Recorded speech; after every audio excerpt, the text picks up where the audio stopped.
ഇതെന്താ എന്ത് സ്രാവാന്ന് പറഞ്ഞ്? ഉടുമ്പൻ സ്രാവ്. ആയിവാ, വേറെ ഉടുമ്പൻ സ്രാവിന് കിട്ടിയിട്ടുണ്ട്. ആയിവാ, ഒരു കതിരാന് ഒരു ഉടുമ്പൻ സ്രാവ്. ആയിവ, 2 കതിര, 2.5 കുടിയോ? ഇതാണ് മീനിന്റെ ആൾക്കാർ. ഫുൾ സെറ്റ് ആയിട്ടാണ് വന്നിട്ട്.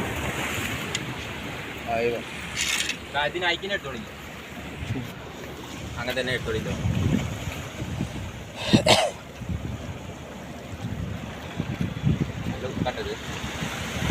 പോയിട്ട് 2 കിട്ടി നമ്മുടെ നാട്ടില്. ഇതാണ് സാധനം, ഉടുമ്പൻ സ്രാവ്.